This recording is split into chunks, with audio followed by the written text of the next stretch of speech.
Что ж, вот я в Якутске. На улице минус 46, морозец. Сильный. Все, переехал из Питера.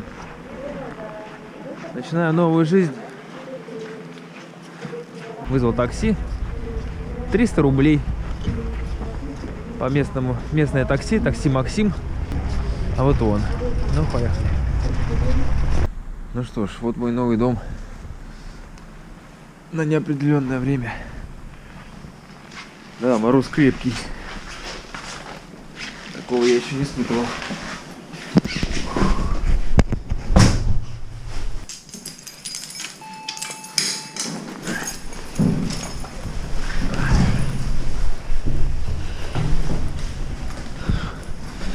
Такой вот подъездик. Ну что, я утеплился. Поизучал немножко, как тут нужно быть одетым. Балаклава — это важная вещь. Намордник какой-нибудь.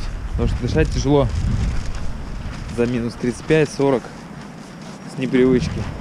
Спать охота после перелета. Ну, посмотрим.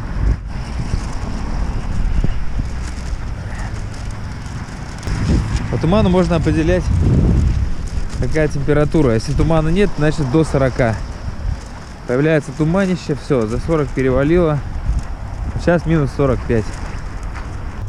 Вот такой вот он, морозный Якутск. В общем, ситуация вкратце какая. Вылетел я в час дня, час 25, ну там с задержкой 2. По питерскому времени прилетел в 9:30 по якутскому. Здесь плюс 6 от Питера. Соответственно, это у нас 3:30. В общем, прилетел я ночью. Сейчас, по сути, по моему биологическому ритму 4 часа утра. А нет, уже 12. 6 утра. Будем перестраиваться. 10 минут на улице, вот так вот инеем покрываешься весь. Сразу.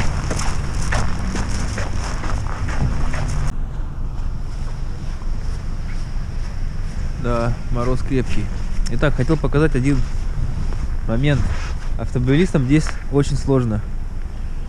Вот такие вот накидки, называются Наташи. Очень помогает. Обязательно нужно, чтобы выхлоп был из трубы, потому что она периодически заводится. Там есть автозапуск. При минус 5 температуры, когда опускается, включает двигатель и подогревает. Вот, так что тут получается либо гараж. Ну вот, если машина, вот человек остановился, машина стоит просто, и ее тут никто не выключает, двигатель. Ушел, все, машина стоит. Так тоже можно оставлять. Либо вот если ты хочешь оставить ее на ночь, там на рабочий день, вот эту накидку Наташа называют ее тут, накидываешь, и вроде как говорят, что помогает. Ну, по-разному. Кто-то говорит, что нифига не помогает, а кто-то говорит, что помогает. Я даже не знаю.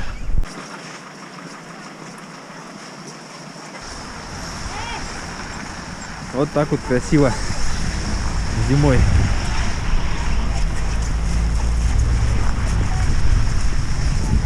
Вот такая вот тут новогодняя елка. на площади Орджоникидзе. Город в тумане, мороз. Гулять вообще очень прикольно, круто. Не знаю, где еще можно такое испытать. В каком месте, в каком городе. Ну, где-то тоже на севере. В общем, Якутск отличный город. Мне нравится.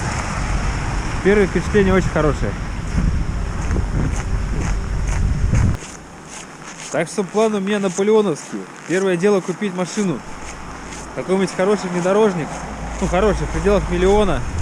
Чтобы он меня мог возить по разным местам. Здесь есть что посмотреть в округе. Я должен быть мобильным. Так что план действий уже поставлен. Я должен все это вам показать, все это передать, всю красоту местной жизни. Потому что здесь очень круто. Я вот сейчас зимой, у меня мерзнут руки уже, я достаю камеру, у меня все окоченевает. А замерзли уже ноги, но это вообще не идет ни в какое сравнение с теми вот впечатлениями, ощущениями чего-то нового, нового мира, другого мира. Это очень круто. Сам не знаю, что меня ждет. Посмотрим, все импровизация. Я даже канал, да, ну, я не умею делать ничего на ютубе. Я монтирую видео самоучка, буду учиться. Я думаю, что если все пойдет, скоро научусь. Так что, кто хочет со мной пройти этот путь в стране вечной мерзлоты, самая большая в мире разница температур, как бы не банально это ни звучало, подписывайтесь, ставьте лайки. Потому что, увы, на ютубе без этой фразы никак нельзя. Можно даже ничего не начинать, потому что без просмотров, без подписчиков, без лайков на ютубе ловить нечего. И как минимум не сможешь даже получить техническую поддержку. Если у тебя что-то случится, то все. Все, не могу. Закоченели. В общем, до встречи, друзья. Будет интересно.